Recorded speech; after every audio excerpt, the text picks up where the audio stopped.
Mesdames et messieurs, merci de suivre les programmes de ADTV, la chaîne du 21e siècle. C'est parti pour l'édition du soir.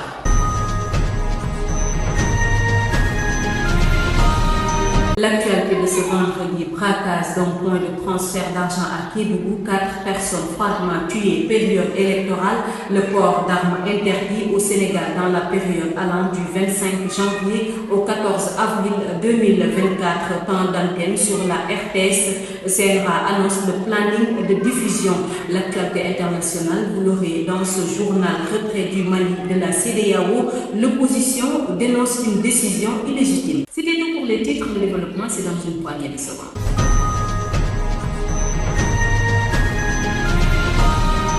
Bonsoir à toutes et à tous. Horreur à Kumbuturu, dans la région de Kédougou, où 4 personnes ont été froidement tuées. C'était lors de l'attaque d'un point de transfert d'argent par un groupe d'individus qui ont dérobé l'argent de la caisse. C'est un compte rendu signé Isabelle Bambou. 4 morts et plusieurs blessés constituent le bilan tragique d'une attaque armée survenue à Kumbuturu, un site d'orpaillage situé à 15 km du village de Tchahaba dans la commune de Tomborokoto. Selon les sources de la TFM, un groupe d'individus armés de fusils a fait irruption dans un point de transfert d'argent tirant à bout portant sur plusieurs personnes. Après leur forfait, ils ont emporté l'intégralité de la recette du jour avant de prendre la fuite à bord d'une moto. Alertés, les forces de défense et de sécurité se sont déployées sur les lieux pour procéder aux constatations. Une enquête a été ouverte. La deuxième attaque armée enregistrée dans la région en moins de 10 jours, suivant celle survenue dans la région de Kédougou le 24 janvier dernier.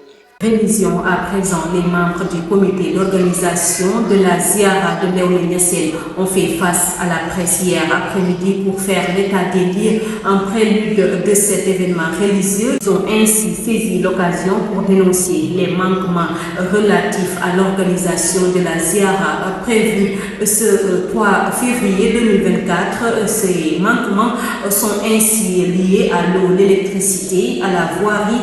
Face à la presse hier après-midi, ils ont déploré les lenteurs par rapport à la prise en charge de leurs doléances lors du CRD préparatoire de la Ziara de Léoné Niassène. Suite à sa non-participation à l'élection présidentielle 2024, la coalition Debout Diof dirigée par Mme Nafissatou Wade a tenu un point de presse ce vendredi 2 février 2024 aux Almadies, une occasion pour la convergence Debout Diof de partager ses préoccupations sur la situation actuelle du pays. Ainsi, elle porte son choix sur le candidat de la coalition Benno Bokk Yakaar, Amadou Ba, qu'elle juge être le meilleur. La présidente de la coalition Debout Diof, Mme Nafissatou Wade, que je vous propose de suivre au micro de Mémolédité. La coalition Debout Diof aujourd'hui a décidé solennellement, en toute concertation et en toute responsabilité, de prendre le candidat qui est le meilleur pour le Sénégal, de choisir le candidat de la paix, mais de choisir aussi l'expertise. Qui connaît la coalition Debout Diof?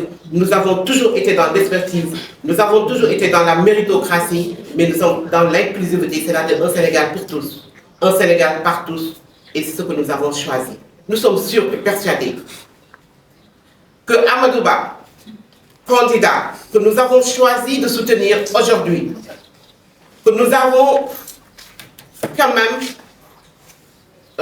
nous avons fait beaucoup de recherches, donc nous l'avons suivi. Nous l'avons suivi du début jusqu'à aujourd'hui. Qui est M. Amadou Ba? Quelles sont les valeurs républicaines qu'il porte? Quelles sont les valeurs humaines? Mais nous avons aussi choisi de regarder quels sont les résultats qu'il a pu faire dans le Sénégal. Et où est-ce que nous puissions en être? Qu'est-ce qu'il peut nous apporter? C'est au moins d'être sur les rails, de connaître ce pays, d'être un homme d'État et d'avoir une vision prospective. Je l'ai entendu dire qu'il ira plus vite, qu'il fera mieux et sûrement.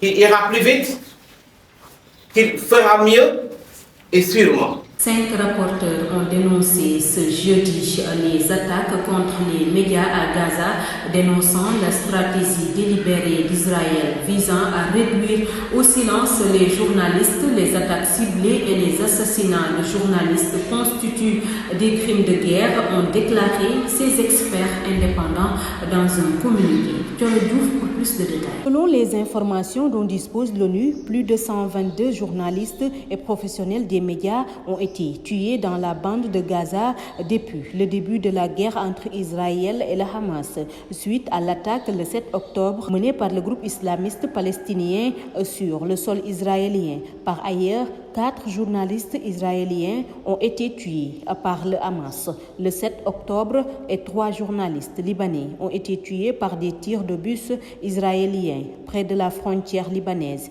indiquent les rapporteurs de l'ONU qui sont mandatés par le Conseil des médias de l'homme mais ne s'expriment pas en son nom. Et des dizaines de journalistes palestiniens ont été arrêtés par les forces israéliennes à Gaza et en Cisjordanie, indique-t-il. Merci beaucoup, Thioro Diouf. Continuons toujours par l'élection présidentielle de 2024, 72 heures du démarrage de la campagne électorale pour l'élection présidentielle du 25 février 2024. Le Conseil national de régulation de l'audiovisuel CNRA vient de publier le planning de diffusion du temps d'antenne sur la télévision nationale RTS. Au cours de cette émission quotidienne exclusivement réservée aux candidats à la présidentielle durant les 21 jours de campagne, ils auront chacun 3 minutes pour convaincre les Sénégalais via le canal de la RTS. Poursuivons ce journal avec l'actualité internationale au Mali. L'opposition dénonce une décision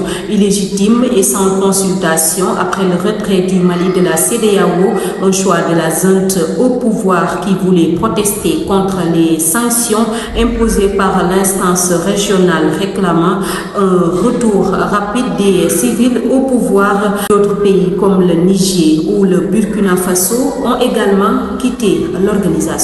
À quelques jours des élections présidentielles 2024, le ministre de l'Intérieur du Sénégal, Maître Sidiki Kaba, vient de sortir un arrêt interdisant le port d'armes de toute catégorie et de matières explosives dans la période allant du 25 janvier au 14 avril 2024. Cette interdiction est applicable aux nationaux ainsi qu'aux étrangers ayant leur résidence habituelle au Sénégal et titulaires du permis de port d'armes, n'est-ce pas, Thioro Diouf? Le ministre de l'Intérieur vient de rendre public son arrêt portant interdiction de port d'armes, de munitions et d'explosifs. Il est ainsi interdit sur l'ensemble du territoire national dans la période allant du 25 janvier au 14 avril 2024 le port d'armes de toute catégorie et de matières explosives. Dans son arrêté, la tutelle de préciser que durant cette période, aucune arme, quelle que soit sa catégorie ou sa nature, ne pourra être transportée hors des domiciles ou des lieux de travail. Cette interdiction est applicable aux nationaux ainsi qu'aux étrangers ayant leur résidence habituelle au Sénégal et titulaires du permis de port d'armes. Merci beaucoup, Thioro Diouf. Mesdames et messieurs, merci beaucoup à vous qui nous suivez sur ADTV, la chaîne du 21e siècle.